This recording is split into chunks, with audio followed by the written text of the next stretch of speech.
أعوذ بالله من الشيطان الرجيم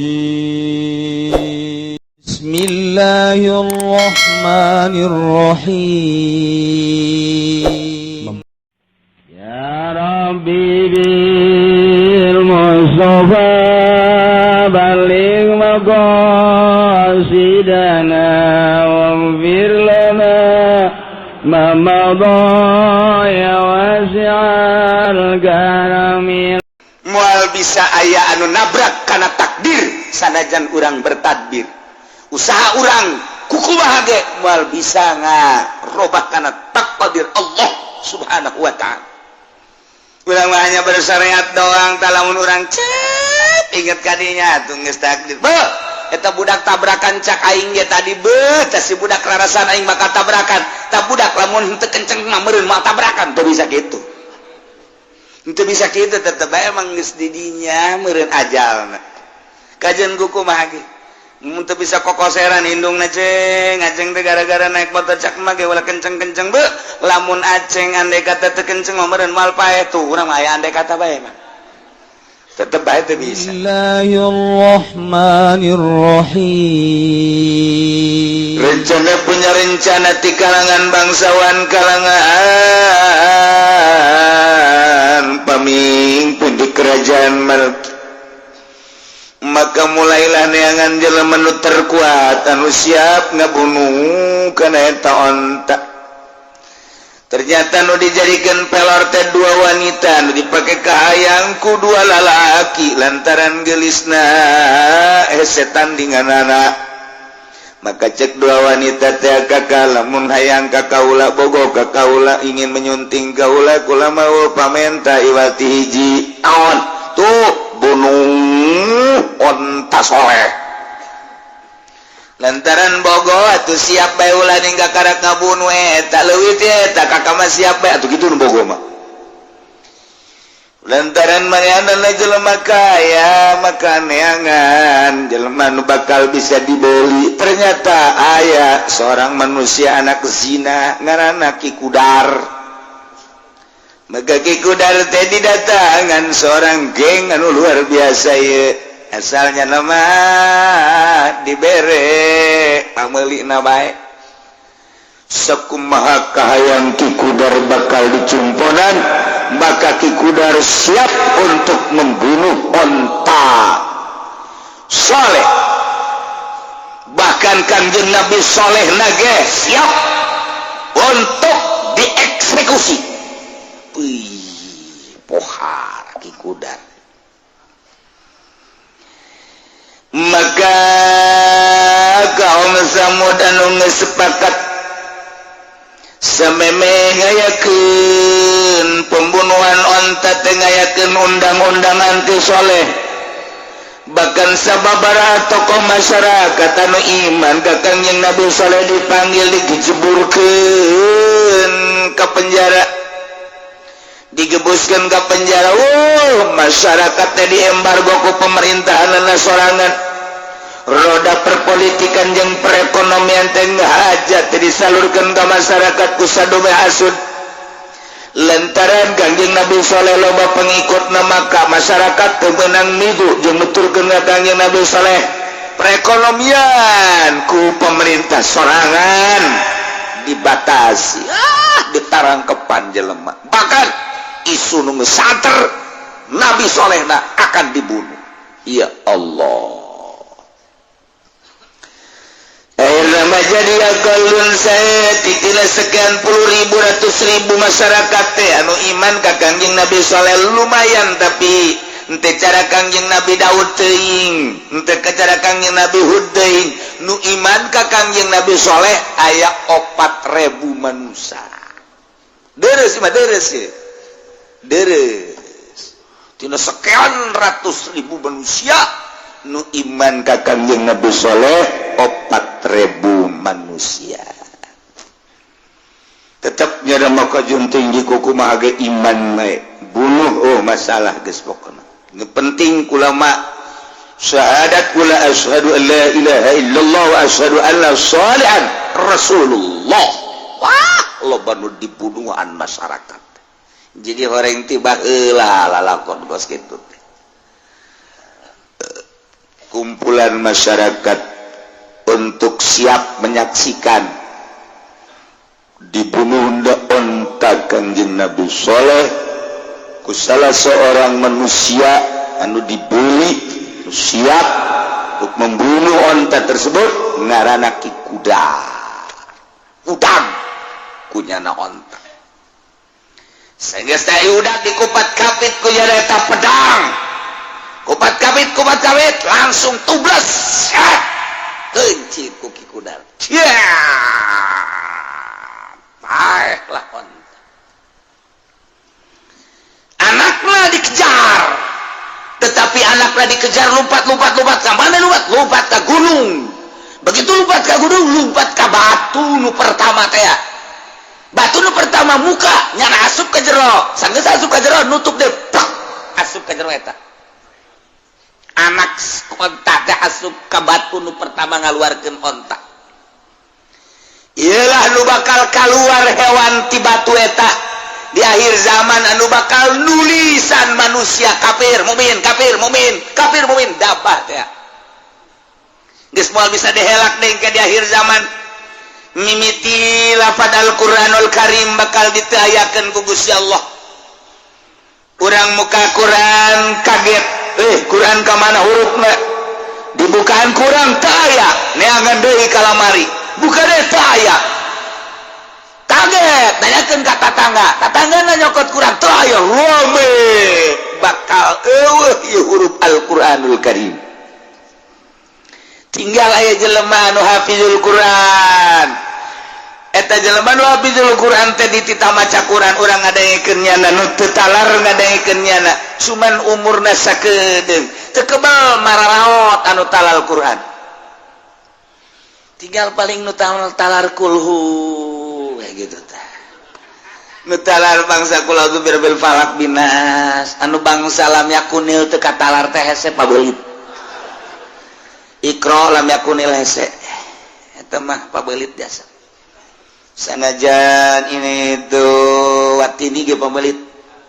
watini wa zaituni wa turi sinin wa hadzal baladil amin laqad khalaqnal insana fi ahsani taqwim summa radadnahu asfala safilin lil ladzina amanu sholihati wa tawassaw bil haqqi wa tawassaw bis sabr nah cak teh budak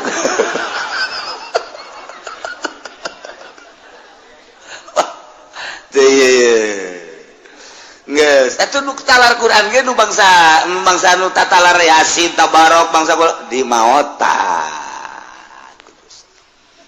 tinggal biucak buricak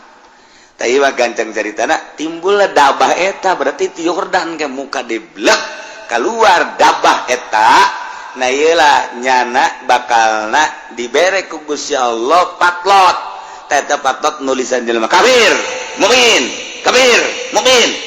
atuh kadang katara di dieu sia kafir sia mukmin aya di dieu teu bisa ngahelak deui teh mah masyaallah kari ieu dabah nu eta masuk ka batu deui tinggal onta nu ieu anakna masuk ka batu onta nu ieu mah pae faqulna qatawatau an amri rabbihim wa qalu ya salihu tina bima ta'iduna in kunta minal mursalin ayeuna kaum Samud teh marencit onta atas nama kaum Samud padahal nu mencipta Ki Kudar dengan perintahan kaum Samud rame-rame terutama para malawi yakni tokoh-tokoh pemerintahan pembesar-pembesar di negara eta harita dipaehan ku Ki Kudar wa taala cut kaum Samud anam rabbihim tindak perintahan pangeran untuk kudu-kuduna dirawat dimulai diamankan endahan dibuang kawarahna kaum Samud luar biasa terpercaya karena karasulan jeung kanabian Kanjeng Nabi Saleh alaihi salam bahkan wa qalu ngaromongna Saleh itina bima ta'iduna in kunta minal mursalin. Datangkeun coba ka kami kabehan ye jaotak geus dibunuh nu cak siak cenah mun dibunuh bakal datang siksa itina datangkeun coba siksa bima ta'iduna janji anjeun teh ayo in kunta minal mursalin mun maneh memang benar-benar mursalin datangkeun siksa naon ayo ambo. Ya Allah ya Rabb. Cek Kangjeng Nabi Isa, cek Kangjeng Nabi Saleh, tamat tahu sok sesenangan mana dalam rangka 3 poe. 3 poe deui bakal datang siksa. Saleh lalu bawa mong kuari bae. Kuari datang 3 poe segala naon lah. Pangeran bodoh amat. Ambo cek Kangjeng Nabi Saleh. Tetep bae pan kaula mautusan Gusti Allah maksudna diantarekeun datang ka 3 poe. Lamun teu aya perobaan 3 poe kakarak datang siksa deuk dikumahakeun cakaona deuk dikumahakeun. Kieu cek Kangjeng Nabi Saleh dina 3 poe teh ke urang deuleu perkembanganna isukan isfarat wujuhum bakal kararoneng wajah. Deleba isukan berubah wajah bakal koneng dina poean kadua ihmarat bakal beureum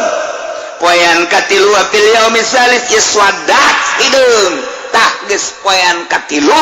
hideung poean kaopat kakarak turun siksa deulekeun ayo jangan ulah ngomong meleh ngadenge sia siksa coba isukan koneng teu beungeut kami.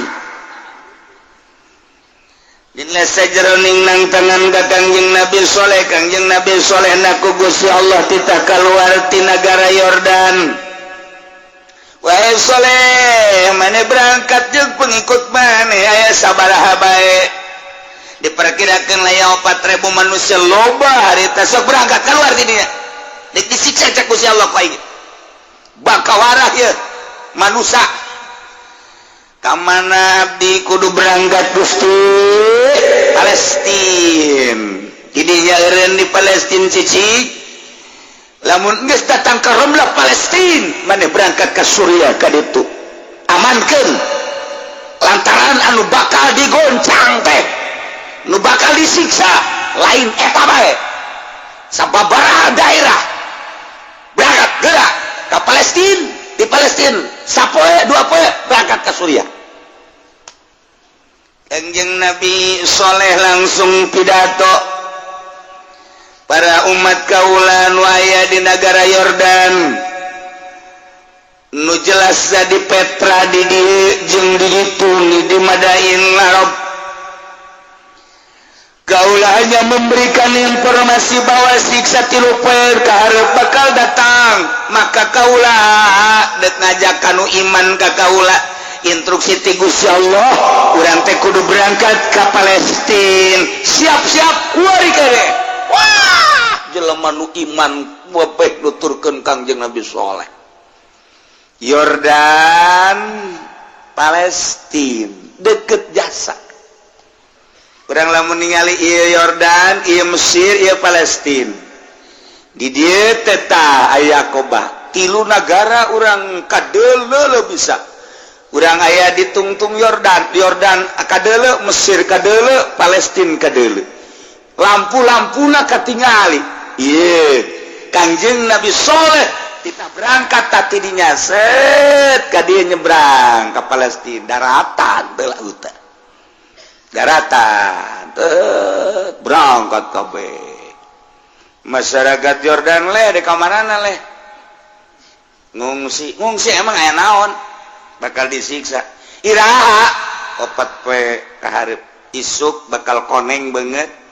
isuk kadua beureum katilu hideung osok macem-macem meleh tiba heula ge jana teh karar itu atuh beureum aja teh berjamaah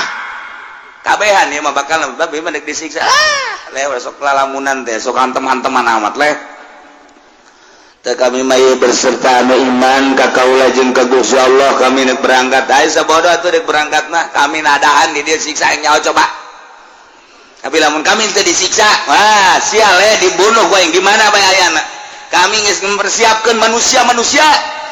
anu bakal ngebunuh maneh. Ayo berangkat Kangjeng Nabi Soleh ka Palestina. Lempang dirinya ke Palestina teh jadi kesanajan deket ke pandari lempang mapan meureun 4.000 manusia anu iman matu lain setik waktu datang kaisukan bener masyarakat pina banget nakararoneng kabeh sini tunjuk beget sia koneng sia koneng emang aing koneng oh neng ngaca tuh itu koneng ikaroneng kabeh bungut koneng tias kabeh ulah-ulah bener ya si Soleh ya ekos karariam aja omongan ngeceknya nih cenah payan ka hiji koneng ieu bener ya sana para rias kieu tapi jangan percayalah orang ulah wakalan ulah kepercaya kadenge kabar berita ka Kangjeng Nabi Soleh bahwa beungeut-beungeut umat nu aya di Petra teh kararoneng tuh berarti jadi ya siksa kajen ku kumaha Kangjeng Nabi Soleh na kan geus indit jeung nu iman masyaallah. Poean kadua barem kulit manusia silih tunjuk sia barem bobeh rame di negara Petra teh rame harita teh ieu urang barem kieu teh pan meureunanan cek si Soleh teh cenah bakal datang siksa mimiti karoneng ngaju barem ieu urang geus kieu kumaha apa iman bae kitu ka Soleh aya penasehat hukum Yusril bereunda gula waka iban atuh tunggu sapoe deui cek Soleh teh sapoe deui ulah waka rajing atuh urang gengsi kudu iman mah tuh atuh gengsi ontak geus dibunuh ku urang Solehna bakal dibunuh ku urang ada penurutan siksa-siksa ieu tahan bae siksa naon sih coba jatuh urang lah sabira siksa meureunanan paling meureun datang batu kerikil-kerikil atau angin-angin atuh urang muntah yang bae sih. Penasehat hukumnya hebat jasad nu ngaulah-ulah karena iman bener Datuk iya bener ulah datang ke iman atuh padahal hati mah kabeh ta masyarakat iya bener kajian hukumage Soleh bener ieu poe hidung kabeh beungeut masyaallah harideung beungeut teh harideung we ngarobrolnya berarti orang isukan siap disiksa iya bener Soleh iya kumaha tuh iya orang siap apa disiksa apa iman bae ieu gengsi kudu iman ka Kangjeng Nabi Soleh mah orang gengsinya anak geus eueuh deuk kumaha coba ieu geus kieu ieu urang lah coba yang nyaho isukan deuk kumaha coba datang ka PK4 mulai oyag-oyagan taneuh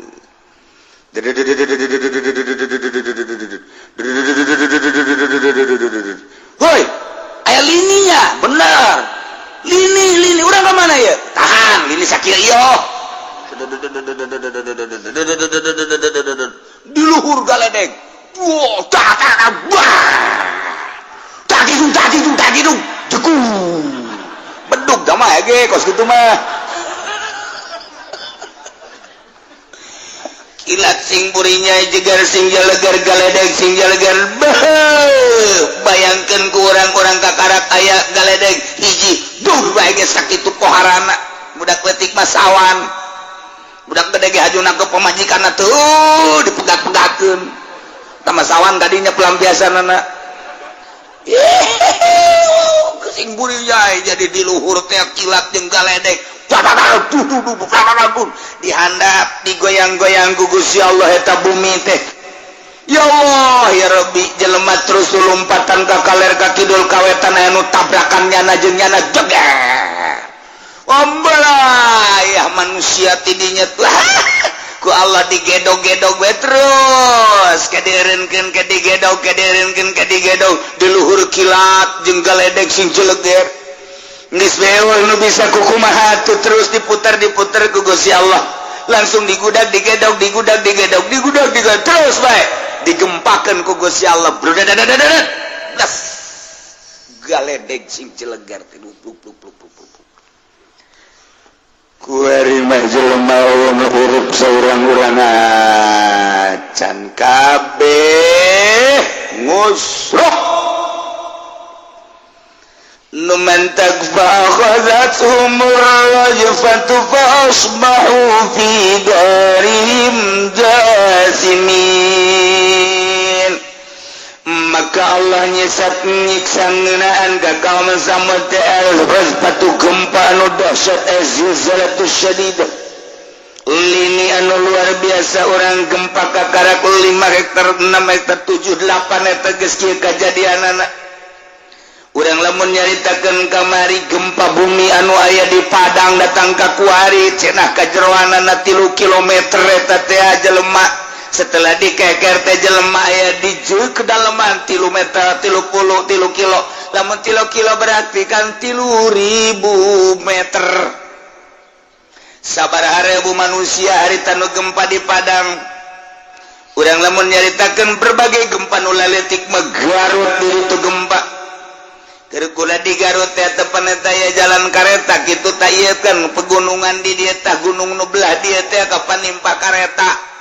Lantaran gempa kan di dinya dedengkeun di dieu kapan loba manusia emang jelema di dinya mah tilok saralat judi malulu Cina. Dilongsorkeun ku Gusti Allah gunung ti luhur ka handap brek datang ka Kuari kapan eta sabaraha ribu manusia teh diangkat anu di Sukabumi nu ku urang kadenge mantas tsunami Aceh harita digempakeun deui ku Gusti Allah lantaran jelemana tukang kredit malulukan di dinya digempakeun ku Gusti Allah datang ka Kuari teh diangkat sabaraha puluh manusia. Tasikmalaya urang lamun nyaritakeun anu laletik mah anu gedene Padang sabaraha ribu manusia ieu gunung tidinya dikadinyakeun ku Gusti Allah sedengkeun ieu kapan masyarakat tidinya ribuan imah gunung nu ieu ka dieu gunung nu ieu ka dieu tadina kapan digoyang-goyang heula dadadadadadadad urang nu mengaritakeun tentang di Padang sarua digoyang-goyang heula goyang Karawang mantep goyang gunung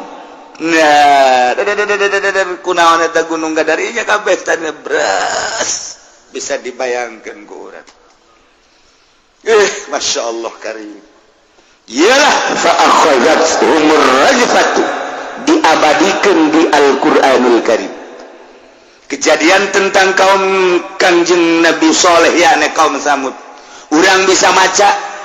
batin urang bisa nerawong komo lamun urang geus ka Yordan, urang geus ningali ka Petra. Oh, iyalah ditinggal kaum Kanjeng Nabi Samud.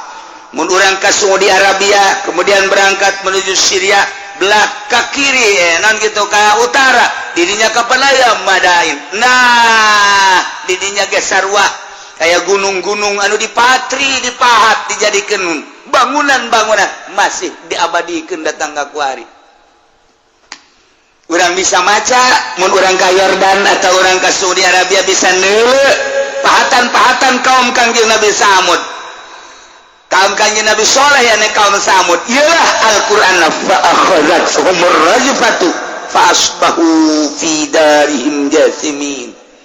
Dihandap digoyang dilinikeun digempakeun anu luar biasa di luhur wasaya petak gledek minas sama di luhur ti handap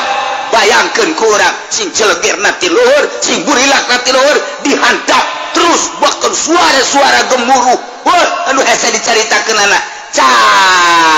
cakaol ulah kudu digoyang jeung galedeg ngadenge suarana doang ge urang kudu pae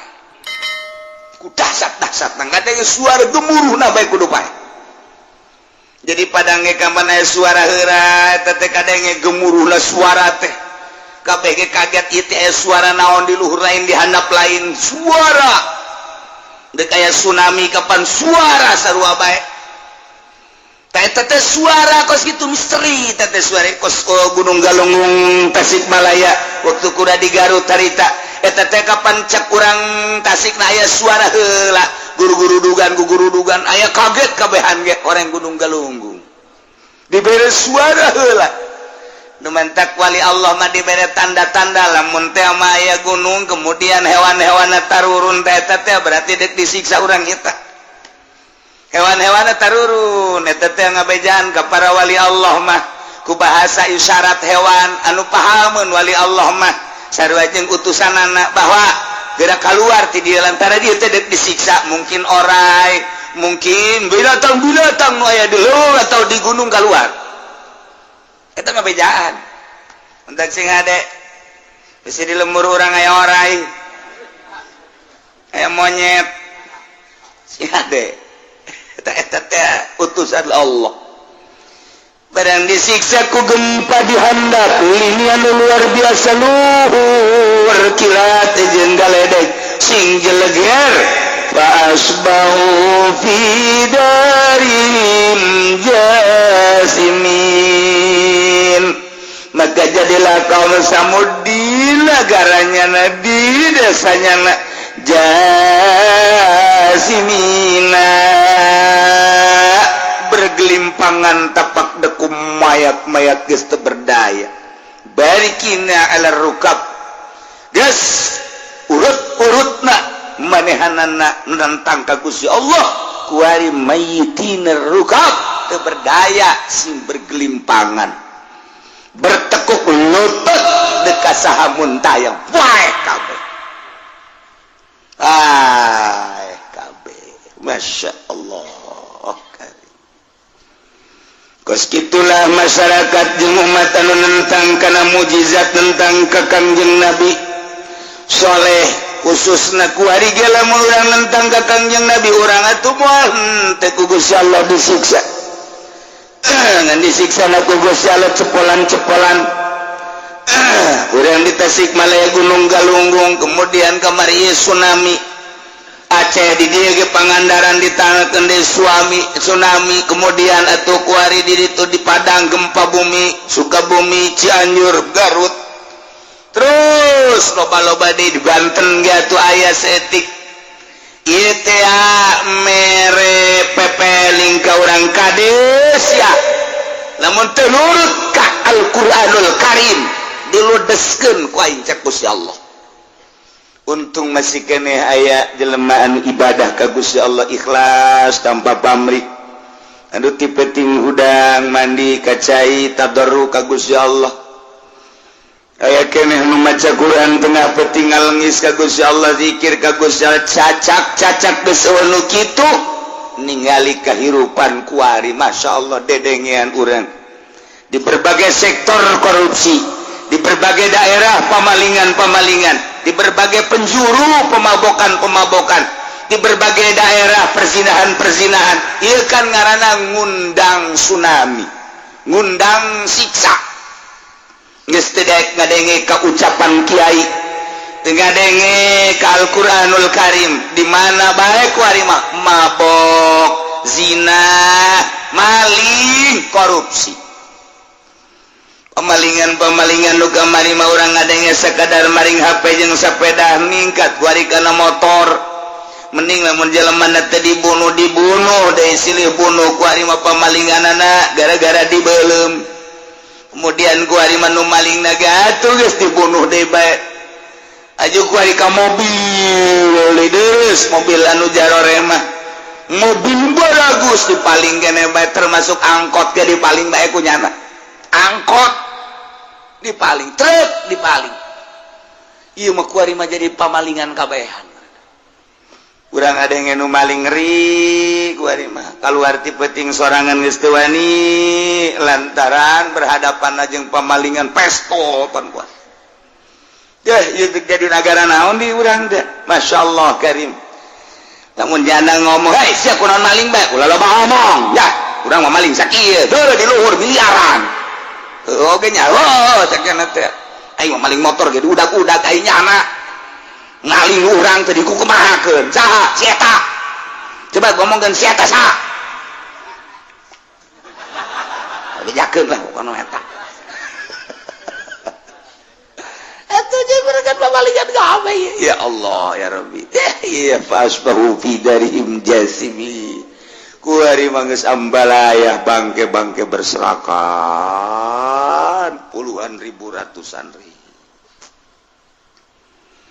Kanjeng Nabi Soleh lagi saya di Palestina kemudian berangkat ke Suriah idina ku Gusti Allah kita berangkat dari ka Yordan kita ningali kayaan umatna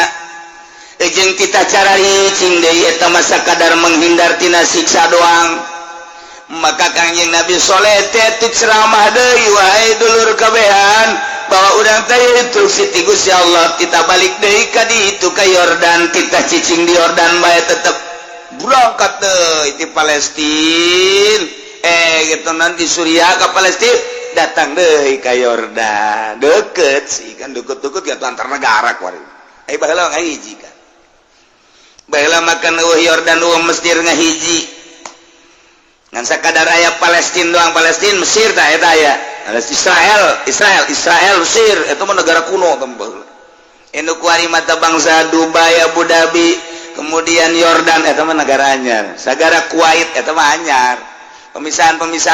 nah orang ieu mah jadi ke negara anyar baheula mah hiji bae tot Mesir belah itu Israel Suriah Sam baheula tah mah negara kuno tah zaman Kangjeng Nabi Ibrahim Sam Syria nah Kangjeng Nabi Soleh balik deui umat diajak kabeh sebanyak 4.000 cek Kangjeng Nabi Soleh urang deuleu coba ieu tatangga urang kawau urang leluhur urang nu kamarinang tangan kana siksa Gusti Allah urang titah balik deui ka ditu supaya berangkat deui begitu berangkat datang ke Yordan Masya Allah karim jelema geus bararau nu ngaringkuk bae ki aya anu kitu geus potongan manusia paehna ye macem-macem nu mendak fa asbahu fi darihim jasimin aya anu ngagoler aya nu nangkarak aya nu nangkup aya anu diuk aya anu woker ki macem-macem nu ngarengkol ialah jelema anu disiksa ku Gusti Allah datang Kangjeng Nabi Saleh kadinya fatawalla anhum ngabalir Kangjeng Nabi Saleh ti kaum nawagola cek Kangjeng Nabi Saleh padahal mah geus maot tapi Kangjeng Nabi Saleh titah ngomong ku Gusti Allah ya kaum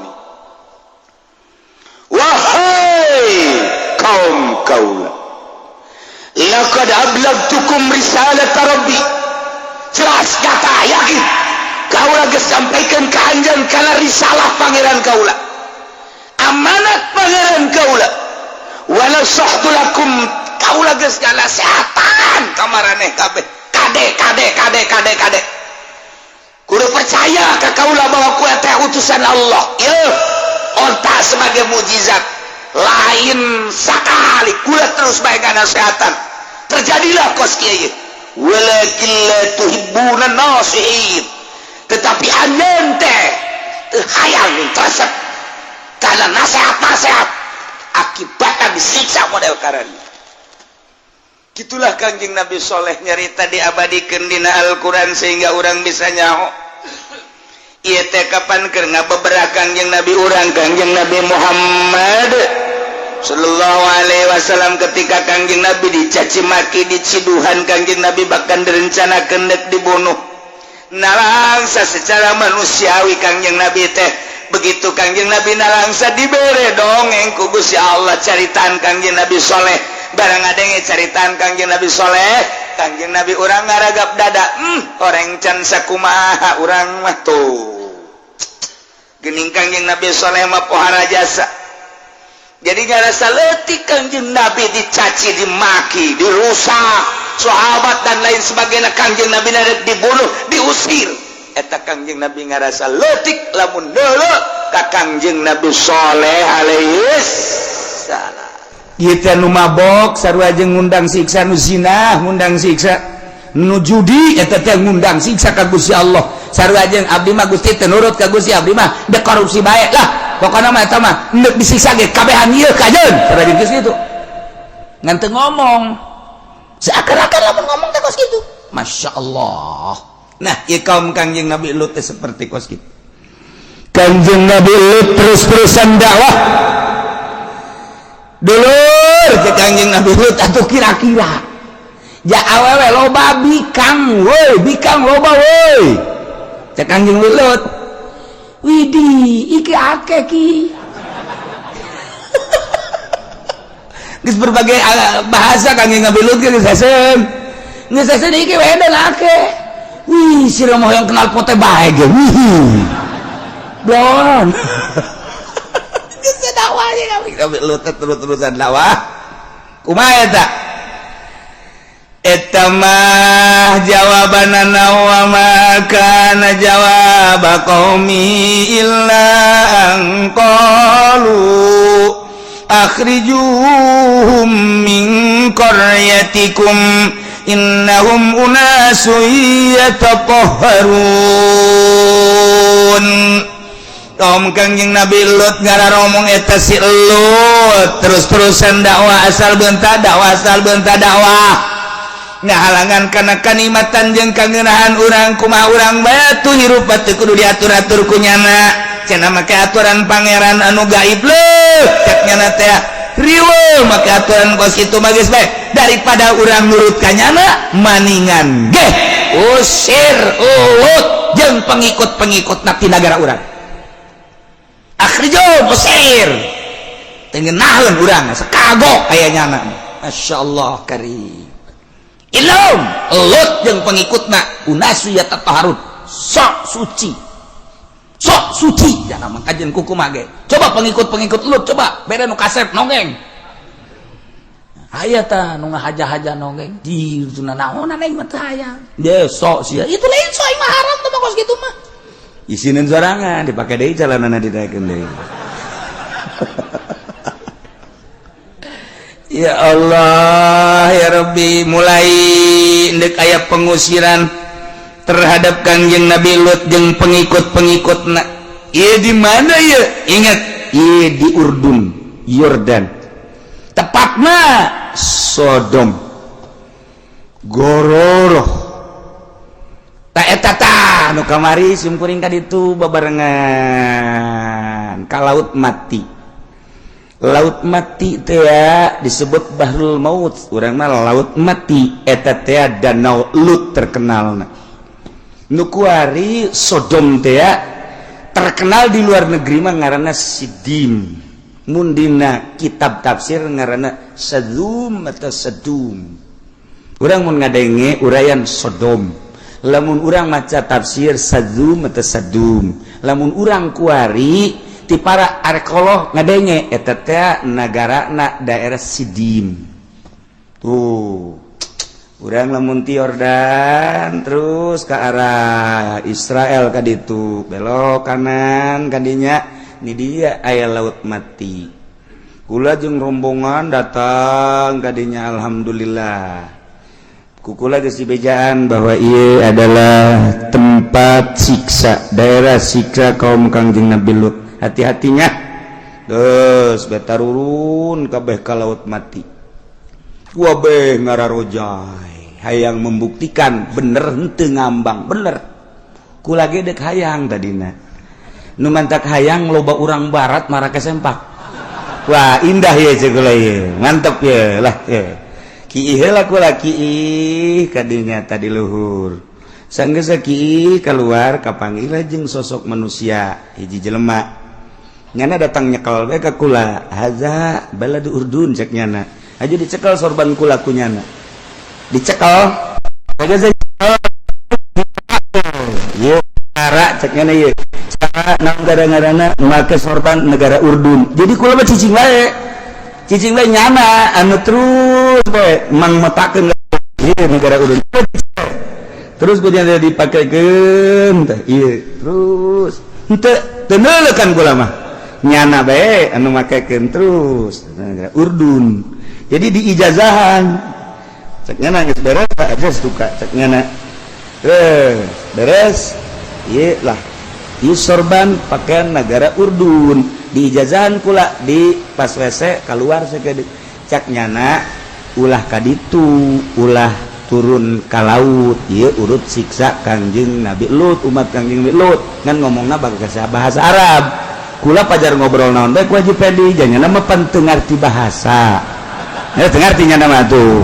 jadi kula pajar ngobrol naon bae jeung nya padahal mah eta teh nganasehatan mun cara urang mah Pak Kiai jangan ke laut sana jangan mandi ini bekas siksa Kangjeng umat Kangjeng Nabi Lut cukuplah di sini saja atau ke sana geus dibere ijazahna kieu geus pulang terus kabelah itu barang ngalir ke mantap cek ulah coba nu kolot-kolot mah ulah ka ditu ulah ka laut coba nu ngarora ge ulah lamun bisa mah ngun geus teu katahan brok haji pendek geus buka calana deuk naonan sia mah kolot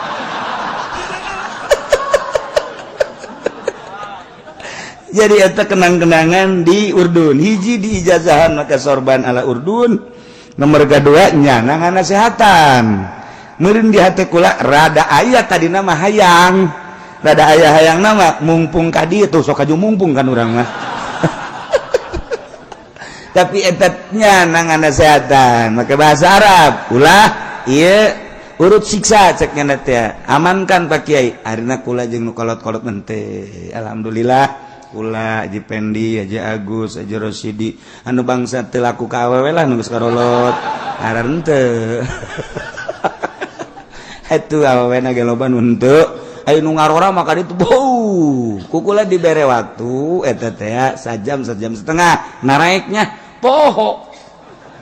asa jadi bangkong meureun kikieuan we nya digerokun geus hese jasa supir ge seuri bae supir tuh masalah di ditu mah supir ge itu bermasalah artinya seserian cak ngomong kurang nama cak ngomong kurang supir ngomong ke kula asal geus asup ka laut ieu moal bisa sajam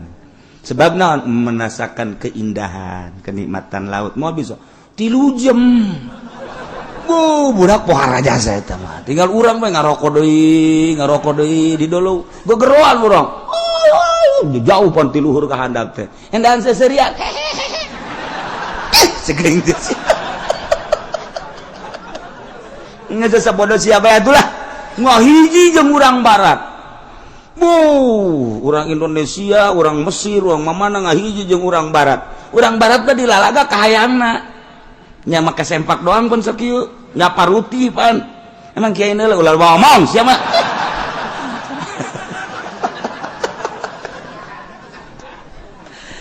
tapi kula muji syukur ka Gusti Allah eta teat keluar ti WC kemudian keluar setik ayalah jelema eta setengah baya kemudian nyana ngaijazahan make sorban ala Urdun nganasehatan ka kaula ulah kaditu urut siksa ngeus kula can kaburu nganasehatan harita di mobil mah di handap ngan sabal kadan nyaritakeun bahwa ieu urut siksa teu ngaulahkeun nah akhirnya tuh kadari itu jeung diulahkeun ge asal moal bisa eta moal bisa sebab indah jasa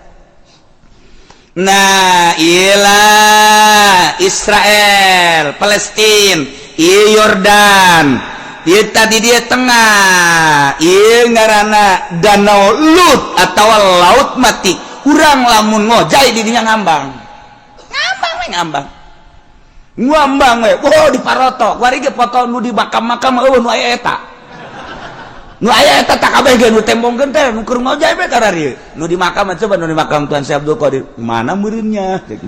coba nu di makam ieu nu makam wali teh nu di Yordan mana meureunnya coba di Kangjeng Nabi Syuaib aya nu di Laut Mati ieu gede kur kieu ieu kenang-kenangan juri jam atuh diskus gitulah di luar negeri. Nah, inilah negara Yordan, Urdun eta teh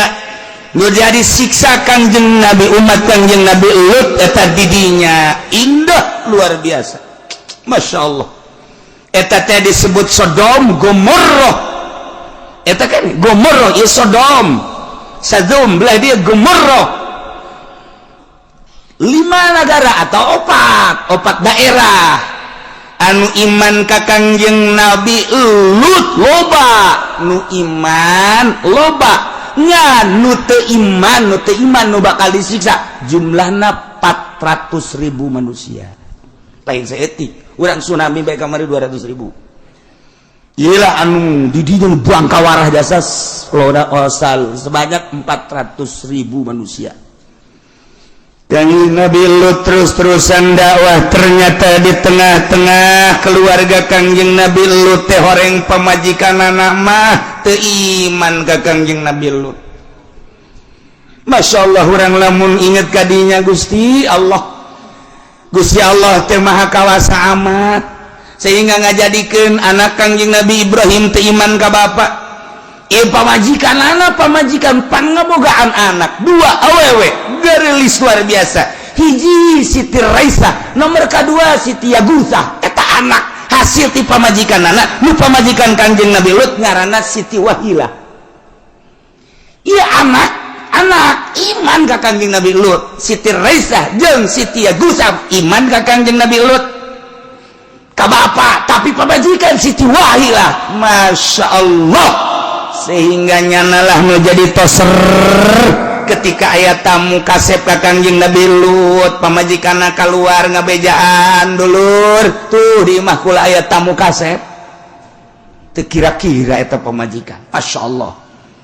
dulur pamajikan Kanjeng Nabi Lut osok nyelundup keluar ti imah jadi mucikari berarti nyana neangan lalaki-lalaki kasep dibikin ka mangsana dibayar na'udzubillah min zalik wa min zalik di mata Kanjeng Nabi Lut biasa baik tapi di luar sepengetahuan Kanjeng Nabi Lut Siti Wahilah istri daripada Kanjeng Nabi Lut jadi mucikari Allah karim di bejaan Kanjeng Nabi Lut teh ku Gusti Allah bawa anak mah iman ka Kanjeng Lut tapi pamajikan mah nuku anjeun pernah dikekepan ngahasilkeun 2 anak teu iman ka anjeun Lut Kanjeng Nabi Lut ngahanang Gusti pamajikan teu iman jageuninganan di payuneun kos kitulah jelema munafik ti Gusti Allah di hareupeun sumuhun dawuh muhun-muhun nya-nya tetapi kalakuan di luar eta mun maneh nyaho nyana adalah seorang mucikari Allah Gusti panghampurakeun pamajikan Nabi urusan meta panghampurakeun urusan kemanusiaan ku aing kadenge tapi aya rahasia di balik ieu ulah sekali-kali Lut ngomong geus kitu nyanggakeun Gusti atuh ka Gusti tapi pan ieu pamajikan abdi pamajikan anjeun cuman berkarakter seperti eta dasar ruhna bagus tetapi syahwatna anu luar biasa disatukan maneh nyana adalah penjahat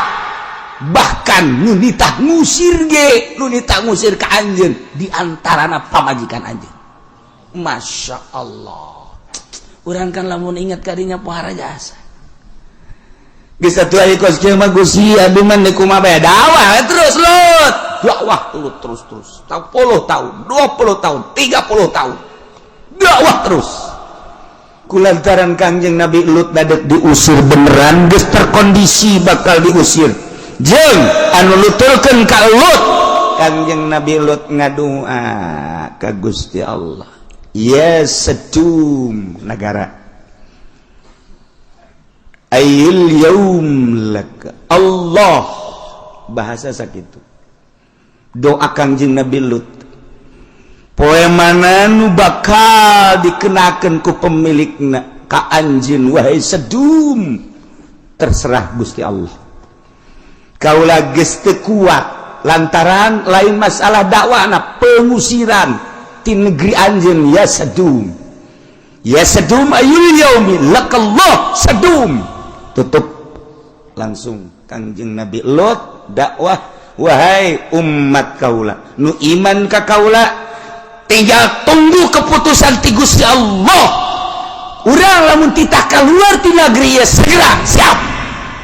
wabeh anu iman ka Kanjeng Nabi Lut siap-siap 1 hari setelah doa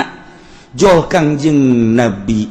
jol kitu Kanjeng malaikat Jibril alaihissalam jeung malaikat Mikail memehna ka Kanjeng Nabi Ibrahim heula Kanjeng Nabi Ibrahim di bejaan bahwa negeri Sadum nu dipimpin ku alo anjeun yakni Lut bakal disiksa kade umat di dieu ulah ka Yordan jeung kaula setelah di dieu bakal berangkat ka ditu ka Lut mangga atuh sakanjing Nabi Ibrahim tuh berangkatlah Kanjeng malaikat Jibril jeung malaikat Mikail datang ke Kanjeng Nabi Lut. Assalamualaikum. Waalaikumsalam. Kadulu ku pamajikan Kanjeng Nabi Lut Siti Wahilah teh. Beuh, ieu mah tamu kaset. Oh, haraja saya kaset. urang Yordan teh karasep tapi ieu mah kasep jasa. Urang Yordan mah karasep, irung mancung, mata bureulek, bibir bareureum, semampai. Pokoknya urang neuleuh awewe di Yordan, neuleuh lalaki di Yordan, kuarasep. Oh, lu jore. Barang urang neuleuh ka pasar Kemis, masyaallah. Nah, ieu mah kasep jasa. Gegeraan bae eta Siti Wahilah begitu aya tamu ka imah karasep ngana keluar ngabejaan saudara-saudara sekalian cek yana aduh ieu mah bayaran lagi kudu mahal aya naon di imah aya tamu kasep biasa lain lalaga di mah kasep lagi teu anta paradoy langsung darata Lot mana tamu kasep malaikat Jibril aya kana di dinya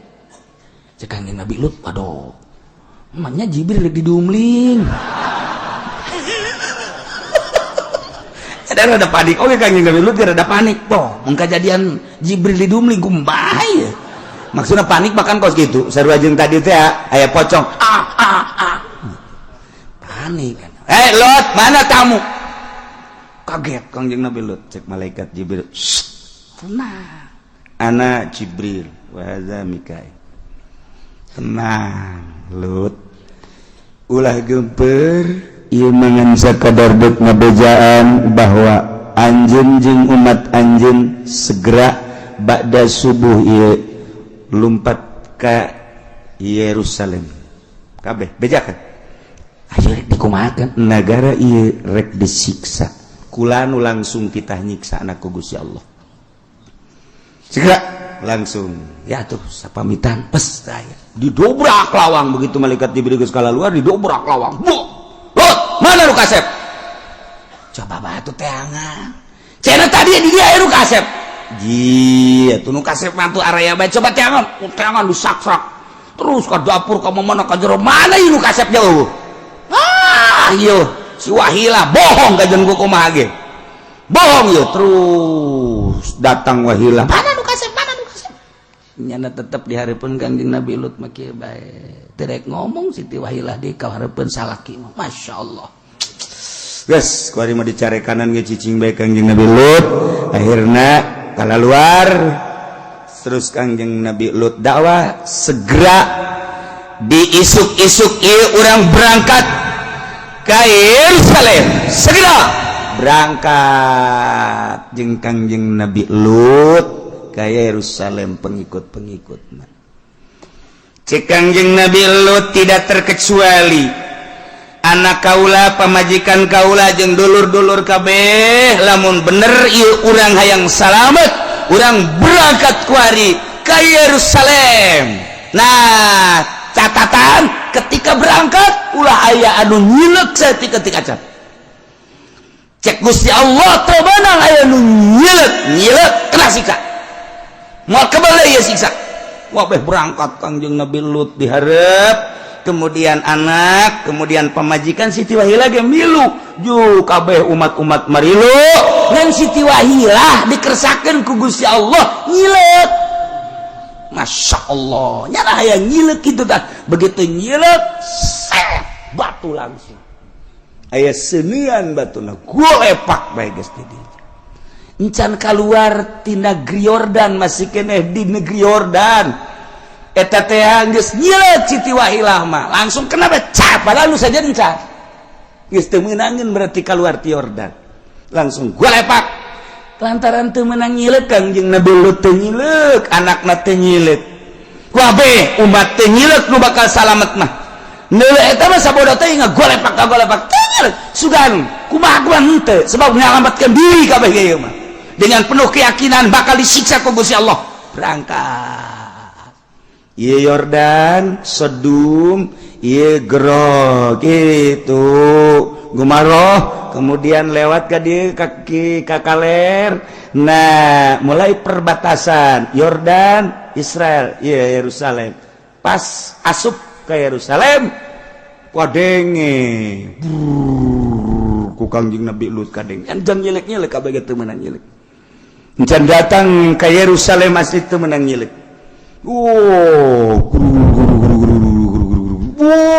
wabeh kaget di Yordan kaget kabeh ke jelema oyag-oyagan bumi oyak lain lalagaan oyak di luhur galedeg si geleger ayat aya non kitu batu na aya segelan ternyata ieu batu menang ti neraka sijil bari ieu batu teh ti neraka sijil aya ngaranan hiji-hijina lamun jang haji pendi bae geus teu bisa nyana kaluar ti dinya geus ieu mah geus bae pokona mah aya ngaranan bae tah mah jang Aisyah jang Sarwiti geus aya ngaranan pesenan langsung ieu mah weh ti ditunggu encan pakalaluan encan kaharandap kakarak ngubeng bae di luhur batu ngubeng di luhur aya sunuan bos pohara jasa ditonton bukan itu batu wah itu batu bitu meletus gunung Merapi meletus tuh ngaluarkeun gas ieu gempa oyag-oyagan Masya Allah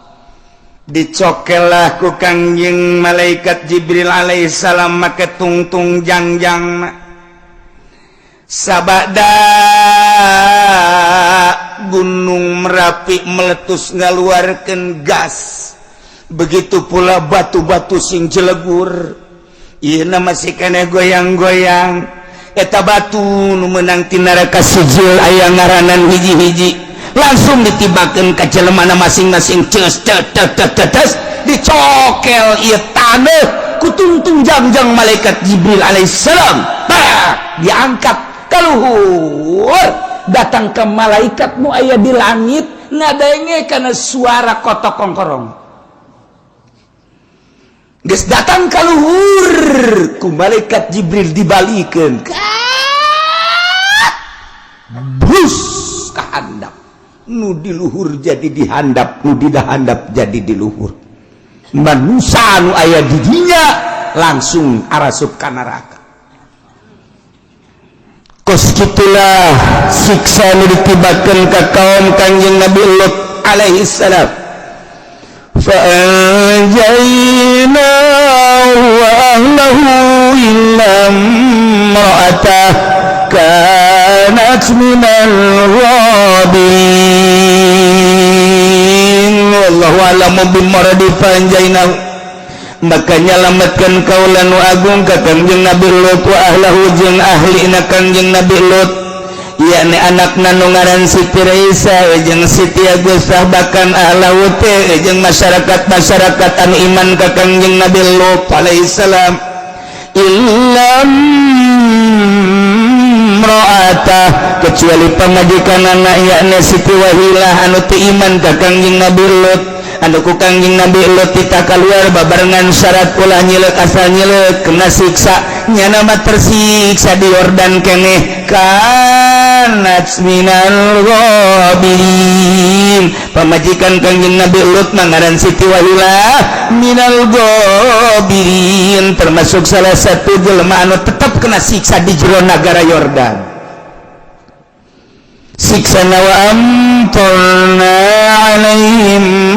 matara Gusti Allah Subhanahu wa taala nita malaikat ngahujanan ka kaum-kaum Kangjeng Nabi Lut alaihi salam mataron yakni hijarat sijil batu menang jokot tina neraka sijil aya ngaranan hiji-hijina Allah karim atu fahlaknahum anu nyesa hiji-hiji acan dirusak ku Gusti Allah ku ari tinggal puing-puing urang ka Yordan ku ari ningali laut mati Sodom ngaranna nu terkenal ku ari ieu adalah lembah Sidim etalah urut siksa kaum Kangjeng Nabi Lut alaihi salam ahli arkeolog didinya meneliti dunia ieu setelah diteliti ternyata asup ka Sidim tersebut kunyana ditingali batuna begitu batuna ditingali ieu batu terkeras di dunia hiji nomor kaduana mengandung seuneu anu luar biasa nomor katiruna aya sulfur ieu teh lamun dikaawakeun lamun kurang diantep awak engke bisa molotok nu kuduna engke dipandianana didinya maka ditugas disadiakan sulfur karena itu teta asal orang dek mandi ka ditu asup kadinya urang teh diletakkan oke titah ngagejembur ka ditu hari orang ieu mah rombongan ti dieu geus teu nyaho kaler kidul mah geus teu main letak-letak ngagejembur sorangan mah geus ka ditu batur mah make letak heula eta teh aya unsur-unsur kitu medis lamun anu kurap bakal leungit kurapna kudis leungit kudisna lamun anu hideung bakal jadi putih lamun nu putih bakal jadi hideung Masya Allah dijualanna di toko-toko ngan dijualanna geus diramu bakal aya satu kesulitan baheula mun urang nyokotan di dinya keluar di bandarana henteu meunang nya maka diproduksilah mahal meuli urang bisa dibawa ka dieu dipake taneuh tama taneuh nah gunungna anu tadina gunung tersebut kitu bitu diteliti ternyata per detik ieu jadi kawah-kawahna masih heab-heaban keneh setelah kawahna heab-heaban dijagdag eta teh dijagdag hayang nyaho kedalaman kawah tersebut di gunung nu aya di Yordan eta di nu sababaraha ribu meter terus per detik ieu encan kajagdag per detik ieu encan kajagdag adapun kawah anu adapun eta mah naon danau Lut geus kanyahoan jadi laut mati Sodom ngaranna kemudian taneuh nu dibalikeun di Gomorrah belah ditu eta teh tandus kadulu taneuh hideungna tandusna anu tatadina eta dihadap wari jadi di luhur teu bisa dipelakana naon urang kadinya ge panas mentak tidak diperbolehkan manusia kadinya teu meunang panas kuari ge masih panas keneh bae mantak teu dimeunangkeun urang hanya bisa ke laut mati termasuk laut mati eta termasuk nu dibalikeun ngan anu bagian jadi danauna kos kitulah urut-urut siksa kaum Kanjeng Nabi Lut alaihi salam maka cek Gusti Allah fanzur kaifa kana akibatul mujrimin dele pikirku aranjeun kabeh kaifa kana kumaha geula kabuktianana akibatul mujrimin tungtungna jelema anu berdosa ka Gusti Allah lain di Yordan bae andai kata di Indonesia lamun terus-terusan teu ibadah ka Gusti Allah teu iman ka Gusti Allah mabok dikembangbiakeun zina dikembangbiakeun kemudian judi dikembangbiakeun maling korupsi dikembangbiakeun ieu tenuntut kemudian tenuntut kemungkinan urang disiksa cara kaum Kangjeng Nabi Lut alaihi salam cuman urang ngadoa naudzubillah min zalik ngalindung urang sadaya ka Gusti Allah tina siksa nu model kos kitu paling urang mangan sadakeun nyadarkeun diri urang ulah datang ka ngundang siksa bejaan para pejabat ulah terlena teuing korupsina bejaan tetangga urang ulah terlena teuing mabok jeung zinana bejaan kawah urang ulah terlena teuing kana judi jeung malingna sebab ieu adalah undangan ngundang siksa lamun geus kos kadaritu sing hade nu mantake urang untung mun boga imah deket masjid sangat untung sebab kadang-kadang siksa di lingkungan masjid mah disalametkeun bae asal masjidna ulah masjid di Golkar tetep masjid di Golkar mah bocor atuh cenah ge kontak sing hade yen kantor mah keun bae make duit ti pamarentah yen berbagai kegiatan mah baik-baik masjid mah amankeun jang panyalindungan masyaallah urang lamun ningali kejadian-kejadian tiba heula datang ka kuali anu negara dirusak eta mah tempat ibadah aya bae hiji nu diamankeun Aceh eta masjid sakitu poharana kena tsunami aman jeung di berbagai negara-negara anu disiksa ku Gusti Allah tempat ibadahna diamankeun ku Gusti Allah Itali hampir sarua jeung kaum Kangjeng Nabi Lut ketika disiksa ku Gusti Allah digempakeun aya satu bangunan masjid leutik aman ilah kemodelan-kemodelan anak supaya orang ningali fanzur kaifa kana akibatul mujrimin tuh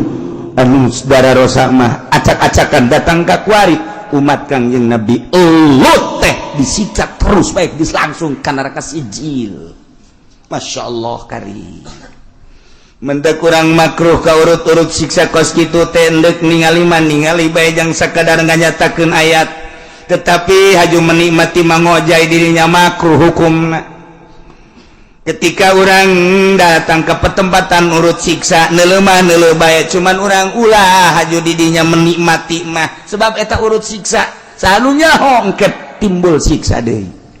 Kos kitulah umat Kangjeng Nabi Lut alaihis anak Kangjeng Nabi Lut salamet dua Siti Raisah jeung Siti Agusah istri Kangjeng Nabi Lut Siti Wahilat cilaka lantaran teu iman. Kemudian Kangjeng Nabi Lut di Yerusalem setelah selesai Allah sapoe eta nyiksa geus beres sapoe eta Kangjeng Nabi Lut ngadatangan Kangjeng Nabi Ibrahim kabenaran Kangjeng Nabi Ibrahim di Yerusalem didinya di Palestina ngobrol Kangjeng Nabi Lut jeung Kangjeng Nabi Ibrahim di Palestina. Setelah ngobrol 10 hari kemudian instruksi ti Gusti Allah Kangjeng Nabi Lut supaya kembali deui ka Yordania. Maka Kangjeng Nabi Lut pamitan Kangjeng Nabi Ibrahim di Palestina, pamitan Kangjeng Nabi Lut ka Yordan deui beserta putrina 2 jeung masyarakatna. Begitu datang ka Yordan maksudna naon? Ulah batur bae nu titah neuleu anjeun dulur anjeun tetangga anjeun kerabat anjeun nu geus disiksa pajor beuleu ku anjeun sarua jeung hae Lut jeung umat-umat anjeun Lut deuleu heula memeh batur neuleu kaifa kana akibatul mujrimin tuh deuleu akibat-akibatna jelema-jelema anu dosa anu tenurut ka Gusti Allah begitu neuleu kaget kabeh lantaran hiji ieu kuari geus jadi danau Sodom nu tadina kota eta laut mati teh kota Sodom belah itu gemaroh di dolo nu tadina kota dibalikeun taneuh nu handap jadi di luhur jadi di handap belah itu gunung ditingali eta megas jadi eta mah siksa kangong Kangjeng Nabi Lut mah dahsyat biasa kadahsyatanna naon ti luhur seuneu ti handap gas seuneu dibalikeun seuneu kabeh masyaallah. Mentak Imam Syafi'i ngahukuman jelema anu zina guer muson zina muson rajam aya nu ngadumling beuleum sebab naon umat Kangjeng Nabi Lut ge baheula dibeulem ku Gusti Allah di luhur batu ti neraka sijil dihandap gasono dibalikeun ka seuneu deui masyaallah. Mudah-mudahan urang kabehan bisa mawas diri sehingga orang bisa tobat ka Gusti Allah tina berbagai kesalahan-kesalahan orang khususnya orang kabehan umumna umat manusia nu aya di Indonesia mudah-mudahan diberi tararobat ku Gusti Allah Subhanahu wa taala pejabatna diberi tobat pedagangna diberi tobat pengusahana diberi tobat buruhna diberi bisa tobat petanina kiaina seluruhna bisa tobat sehingga orang aman tina siksa Allah Subhanahu wa taala jeung bisa ningkatkeun ibadah orang ka Gusti Allah sehingga orang di akhirat disalametkeun menuju surga Allah Subhanahu wa taala. Selesai nyaritakeun tentang Kangjeng Nabi Lut beserta kaumna dilanjut bakal nyaritakeun tentang Kangjeng Nabi Syuaib alaihi salam masih di Yordania. Wallahu a'lam bishawab. Bismillahirrahmanirrahim. Wa wajadulan muyana sajaron qadiman ing batu kang lawas min ayamil jahiliyati saking pirang-pirang dina kang bangsa jahiliyah maktuban ala kang dan tulis wala ing atas hajar lapad bahar wapir mufalatun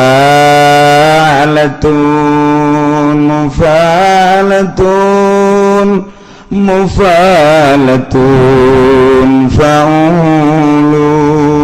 mufalatun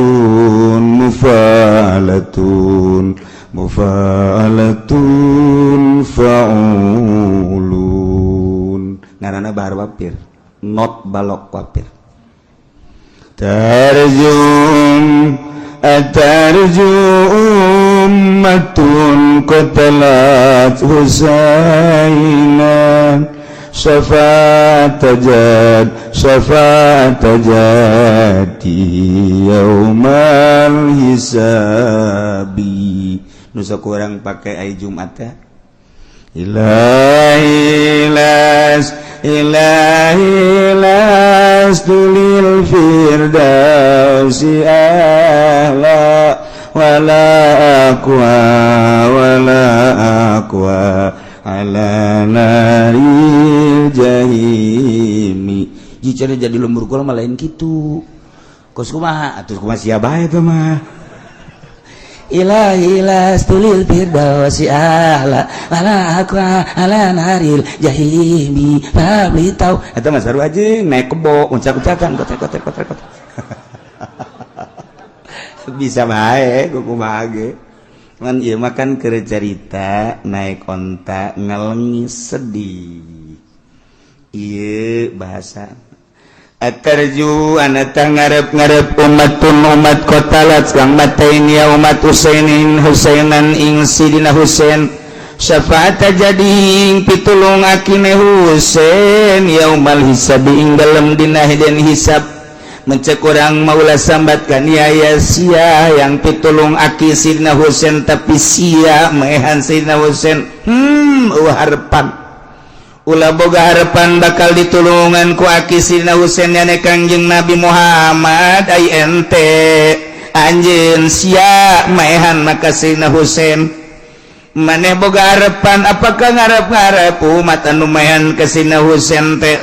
tidak ada harapan moal bisa harapan tinggal harapan hayang syafaat jadihi syafaat pitulung ya pitulung akina Kangjeng Nabi urang Kangjeng Nabi Muhammad sallallahu alaihi wasallam yaumul hisab moal bisa jelema nu maehan sidina Husain moal menang pitulung kitu bae lah moal beuna tuh incuna dipaehan naonana tuh deui mantap urang kudu bager ge katurunan Kangjeng Nabi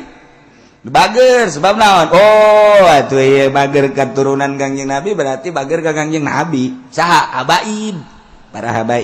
para syarifah tah mun aya syarifah rangda bageran cuma karangda bae cuman itu lain haju bager buta lain tetep bae ja Kangjeng Nabi ge nyaritakeun lamun bae Fatimah anak kaula ieu maling niscaya aku kaula bakal dipotong berarti kan tegas Kangjeng Nabi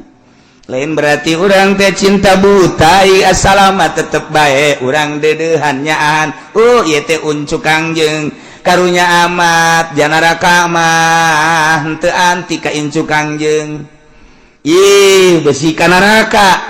tetep bae besi aya Habib mabok toel mah toel bae besi aya Habib salah maling toel mah toel bae besi aya Habib zina toel mah toel bae sebab bagian urang dakwah tetep baik adapun nurut jeung teu nurut eta mah urusannya kacinta urang teu kahalangan ku dakwah tetep baik ai salah mah salah bae ja urang teh make aturan Kangjeng Nabi kemudian aturan Kangjeng Nabi na dirumpak ku incuna atuh urang deuk kumaha maknya urang nu dititanuturkeun Kangjeng Nabi aya aturanana ieu Quran ieu hadis haju incuna salah urang cicing bae teu bisa kitu tetep bae toel bae tuh nya muntak ieu baharna atarju ummatun qatalat Husainan syafa'at tajad di yaumal hisabi mun pamajikan urang kebenaran masantren haji bisa ngabahar atuh ngeunaheun urang dek sare dinyanyian ku pamajikan urang masyaallah aju di ayun-ayun urang kunyana aduh mantep jasa urang di ayun-ayun kunyana bari nyana nyanyi urang geus lep-lep aju tambangna digunting guprak ragag beres tah pamajikan ya Allah wa ruya wallahu a'lam bissawab.